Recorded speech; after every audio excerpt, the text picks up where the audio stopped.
Hello बच्चों, कैसे हैं आप सब। उम्मीद करते हैं सभी लोगों की पढ़ाइयाँ बड़ी अच्छे से चल रही होगी। और जैसे कि आप सभी को मालूम है कि आज का डे तो भाई रेनी डे हो गया है। बहुत सारे स्कूल कॉलेजेस जो हैं वो बंद हैं। लेकिन हम सबको स्कूल कॉलेजेस बंद होने से कोई मतलब नहीं है, हम लोगों को तो भाई पढ़ाई पे ध्यान देना है। ठीक है, तो शुरू करते हैं सेशन। टॉपिक का नाम है क्या? मादा जनन तंत्र।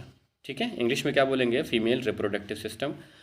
ये टॉपिक जो है ये आपके 10th क्लास के लिए और 12th क्लास के लिए दोनों के लिए बहुत ही ज़्यादा इंपॉर्टेंट है। इस टॉपिक से कई सारे क्वेश्चन जो होते हैं वो अपने बोर्ड के एग्ज़ाम में पूछे जाते हैं। ठीक है, तो शुरू करते हैं टॉपिक। और टॉपिक से जुड़ा हुआ सबसे पहला सेक्शन जो कि सामने आता है हमारे, और तो हम लोग पढ़ रहे हैं किसके बारे में? मादा जननतंत्र के बारे में। तो जानेंगे मादा जननतंत्र जो होता है वो आखिर पाया कहाँ जाता है और क्या क्या चीज़ें जो होती हैं इसके अंतर्गत आती हैं। तो सबसे पहले मादा जनन तंत्र जो होता है वो श्रोणि मेखला यानी पेल्विक वाले सेक्शन पर पाया जाता है। इस तंत्र में क्या चीज़ें पाई जाती हैं? अंडाशय हो गया, अंडवाहिनी हो गया, गर्भाशय हो गया, योनि तथा बाह्य जननांग पाए जाते हैं। यानी अगर इंग्लिश में बोला जाए तो क्या हो गया? पेल्विक रीजन में क्या पाई जाती हैं? ओवरीज पाई जाती हैं, फैलोपियन ट्यूब जो होता है वो पाया जाता है, यूट्रस पाया जाता है, वजाइना पाया जाता है और पाया जाता है आउटर जेनेटल। ठीक है ना। तो क्या क्या चीज़ें पाई जाती हैं वो हमने पढ़ लिया है।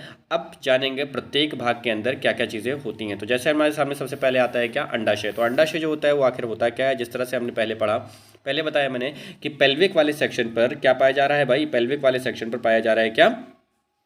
ओवरीज। तो ये जो ओवरीज होती हैं संख्या में कितनी होती है? तो संख्या में ओवरीज की संख्या कितनी होती है? तो भाई 2 होती हैं। लेफ्ट और राइट साइड में जो होती हैं वो ये ओवरीज पाई जाती हैं।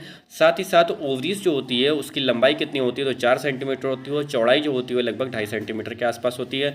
यह ओवरी जो है वो टिकी हुई होती है, किसके साथ में? चिपकी होती है। किसके साथ में? तो फ्रिम्बी के साथ में चिपकी होती है, जिसको अपन लोग क्या बोलते हैं? झालर या झिल्ली भी बोला जाता है। ठीक है, ये झालर या झिल्ली जिससे फ्रिम्बी सॉरी क्या बोलते हैं, ये ओवरीज जो होती हैं जो चिपकी हुई होती हैं। साथ ही साथ बताते हैं क्या कि ये सेक्शन जो होता है ये फैलोपियन ट्यूब से जुड़ा हुआ होता है। ओवरीज वाला सेक्शन जो कि झालर से जुड़ा हुआ है ना, वो जुड़ा होता है आगे जाके किससे? फैलोपियन ट्यूब से जुड़ा होता है। और यही फैलोपियन ट्यूब जो है वो जाकर के बाद में घूम जाती है किसमें? अपने गर्भाशय के अंदर। कहाँ पहुंच जाती है भाई? गर्भाशय के अंदर पहुंच जाती है। ठीक है, और गर्भाशय में पहुंचने के बाद ये क्या करते हैं? कई तरह के हार्मोन्स को जो होते हैं वो रिलीज करते हैं। जैसे कि हम लोगों को मालूम है कि ओवरीज वाले सेक्शन से जो होता है, तो अपना जो ओवरीज वाला सेक्शन जो होता है वो किससे बना होता है? तो भैया वो संयोजी ऊतक से बना हुआ होता है। और साथ ही साथ हमने इसमें बताया क्या कि इसमें जो है वो 2 प्रकार के हार्मोन्स निकलते हैं। तो कौन कौन से हार्मोन्स निकलता है? तो एक नंबर हार्मोन्स जो होता है एस्ट्रोजन, और दूसरा होता है क्या? Progesterone hormones. तो ये एस्ट्रोजन और प्रोजेस्टेरॉन हार्मोन्स जो होता है वो भी रिलीज करता है। और साथ ही साथ यह कंट्रोल करता है किसको? मेंस्ट्रुएशन को, यानी ऋतुस्राव को ये कंट्रोल करने का भी काम करता है। तो ठीक है ना, अंडाशय के बारे में समझ में आया कि ओवरीज जो होती है आखिर क्या काम करती है? तो ये जो होती है हार्मोन्स को सेक्रेट करती है, एस्ट्रोजन और प्रोजेस्टेरॉन नामक हार्मोन्स को सेक्रेट करती है। और साथ ही साथ क्या करती है भाई? ऋतुस्राव को भी क्या नाम है वो कंट्रोल करने का काम करती हैं। जैसे कि मैंने बताया कि ओवरीज जो होती है वो कहाँ से जाकर के जुड़ी होती हैं? तो ये फ्रिम्बी वाले सेक्शन से जाकर के जुड़ी होती है। जो फ्रिम्बी का सेक्शन जो होता है वो जुड़ा होता है बाद में किससे? फैलोपियन ट्यूब से जुड़ा हुआ होता है। क्लियर है? बात समझ में आ गई? चलिए ठीक है, आगे बढ़ते हैं। कुछ इससे रिलेटेड फोटो देख लेंगे। देखिए जैसे फोटोग्राफ जो सामने आ रहा है आपके, ये फोटोग्राफ, ये देखिए इस जगह पर ये है हमारी ओवरी। कौन सी ओवरी हमारी? ये वाला सेक्शन दिखाई पड़ रहा है, ये ओवरी है। और ओवरी जो है वो जाकर के जुड़ी हुई है किससे? फ्रिम्बी से जुड़ी है। इस वाले को सेक्शन को जो है वो फ्रिम्बी कहते हैं, यानी झालर बोला जाता है इसको। ठीक है, और ये वाला भाग, ये भाग जो दिखाई पड़ रहा है आपको, एरो से दर्शाते हैं थोड़ा सा, ये वाला भाग जो है ये जो होता है इसको फैलोपियन ट्यूब कहा जाता है। क्या कहते हैं बेटा? इसको फैलोपियन ट्यूब कहते हैं। क्लियर है? बात समझ में आ रही है? तो ये सारी चीज़ें जो होती हैं ये किसी क्या नाम है फीमेल वाले जेनेटिकल जो एरिया होता है वहाँ पर पाई जाती है।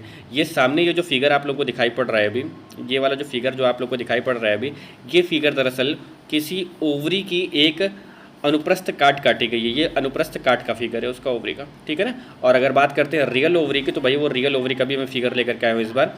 तो ये रही आपकी रियल ओवरी। देखिए व्हाइट कलर की जो दिखाई पड़ रही है ये आपकी ओवरीज हो गई, है ना। और ये जो है आपका क्या है? यूट्रस यानी गर्भाशय वाला सेक्शन हो गया। ये वाला भाग जो है वो क्या हो गया भाई? फैलोपियन ट्यूब हो गया। देखिए ये जो दिखाई पड़ रहा है क्या हो रहा है? फैलोपियन ट्यूब हो गया। ठीक है, तो ये सारी चीज़ें जो है वो फीमेल वाले सेक्शन के अंदर पाई जाती हैं। क्लियर है?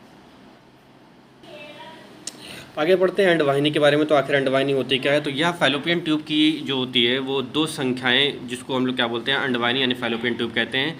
ये गर्भाशय के ऊपरी भाग होता है जो दोनों तरफ से किसको ओवरीज को जोड़े रखता है। साथ ही साथ आगे अगर हम पढ़ते हैं तो क्या बताएगा कि फैलोपियन नलिका जो होती है उसकी लंबाई लगभग 10 सेंटीमीटर के आसपास होती है।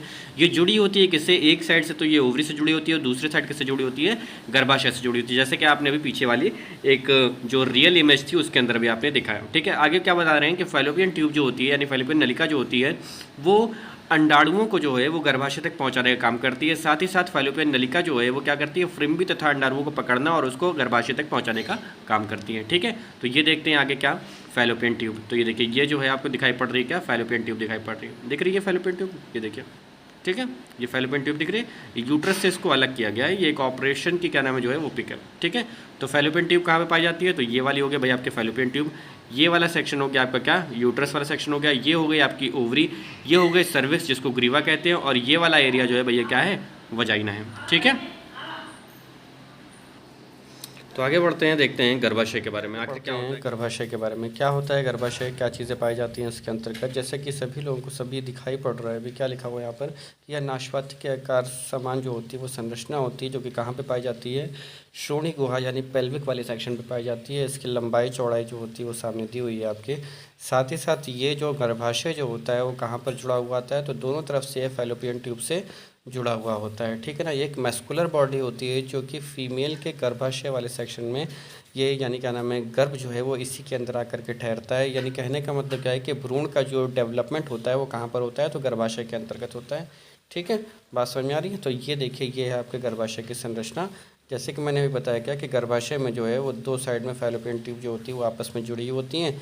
ये है आपकी ओवरी वाला सेक्शन दोनों साइड में, इसको जो है वो बोलते हैं क्या, फ्रिम्बी। इसको, इस वाले को इधर भी यहाँ पर फ्रिम्बी, यहाँ पर भी फ्रिम्बी। ठीक है ना, और ये वाला सेक्शन जो है ना, ये वाला जो भाग है ये, ठीक है ना, इसको कहा जाता है क्या भाई, गर्भाशय कहा जाता है। क्लियर है, बात समझ में आ रही है ना। तो ये सारी चीज़ें जो होती हैं वो इसके अंतर्गत आती हैं। ठीक है, आगे बढ़ते हैं। ये देखिए गर्भाशय में जब क्या नाम है बच्चा जो होता है वो, उसमें कई तरह की चीज़ें, जब डेवलपमेंट जो होता है उसमें धीरे धीरे होना शुरू होता है, तो इस प्रकार से होता हुआ दिखाई देता है। ठीक है, इस तरह से बेबी के अंदर डेवलपमेंट होना शुरू होता है। क्लियर है, चलिए ठीक है। आगे दिख दिया हुआ है, क्या लिखा हुआ है, वजाइना के बारे में दिया हुआ है। क्या होता है भाई वजाइना, तो वजाइना के बारे में थोड़ा सा पढ़ेंगे। जैसे कि जानेंगे वजाइना के बारे में, क्या लिखा हुआ है कि ये एक रिप्रोडक्टिव सिस्टम का एक भाग होता है। वजाइना एक जो है वो बाहर की एक नली होती है जिसके माध्यम से जो होता है वो यूरिन वाला सेक्शन जो होता है वो बाहर की तरफ निकला होता है। यानी गर्भाशय के अंदर जाने का रास्ता और यूरिन के बाहर आने का रास्ता जो होता है वो वजाइना के माध्यम से ही होता है। जो यूनि यानी वजाइना जो होती है वो एक पेशी ऊतक की बनी हुई होती है जो कि फीमेल वाला सेक्शन होता है। इसमें ये फीमेल वाला सेक्शन जहाँ पे वजाइना होता है, इसके ऊपर का भाग जो होता है जिसको हम लोग सर्विक्स या ग्रीवा कहते हैं। ठीक है ना, और यहीं पर पाई जाती है कौन सी, बल्बोरेथ्रल ग्रंथि पाई जाती है, और इसी के आसपास जो होती है वो कई और सारी ग्रंथियाँ पाई जाती हैं। एक काम ये किया जाएगा कि ग्रंथियों से रिलेटेड जितनी भी क्या नाम है ग्रंथियाँ पाई जाती हैं मेल और फीमेल में, उसकी एक अलग से हम क्या नाम है एक वीडियो जो है वो आप लोग को दे देंगे यूट्यूब पे, आराम से उसको देखिएगा और समझ लीजिएगा। ठीक है ना, तो क्या क्या चीज़ें पाई गई, ये सारी चीज़ें पाई गई। फिर उसके बाद क्या दिया हुआ है कि इसमें एक चिपचिपा द्रव्य निकलता है, और यही चिपचिपा द्रव्य जो होता है ना वो क्या करता है कि रास्ते को, यानी जो क्या नाम है फीमेल का जो जेनाइटल एरिया होता है ना उसके रास्ते को ये क्या करता है, क्लियर करता है, जिसमें जो पेनिस जो है वो आराम से आकर के उस चीज़ को क्या कर सके, वहाँ पर आराम से आकर के फ्रिक्शन का काम कर सके। ठीक है, जिससे कि जो स्पर्म हो वो रिलीज़ हो, और रिलीज़ होकर के वो कहाँ पहुँच जाए, वजाइना के माध्यम से होते हुए कहाँ पहुँच जाए भाई, तो यूट्रस में पहुँच जाए, यानी गर्भाशय के अंदर पहुँच जाए। तो अगर इस चीज़ को देखते हैं तो यहाँ पर अगर हम लोग देखेंगे तो ये जो सेक्शन यहाँ पर देखिए वजाइना दिखाई दे रहा है आपको, ये वाला जो द्वार है कौन सा है भाई, ये वजाइनल एरिया होते हैं। ठीक है, ये वाला सेक्शन जो है वो आपका यूट्रस होता है। इसी के ऊपर साइड में क्या दिया हुआ है, इसी के ऊपर साइड में दी हुई है भैया ये ओवरी। ठीक है ना, ये ओवरी दी हुई है। ठीक है ना, ये सारी चीज़ें जो हैं ये फीमेल वाले सेक्शन में पाई जाती हैं। ठीक है ना, क्लियर है, सही है। तो सेशन कैसे लगा ये बताना है, वीडियो को लाइक और कमेंट ज़रूर करना है, और अपने दोस्तों में ज़रूर शेयर करना है। और अगर कोई डाउट है किसी प्रकार का तो प्लीज़ आपको कमेंट बॉक्स में ज़रूर आंसर देना है। ठीक है, ओके, थैंक यू।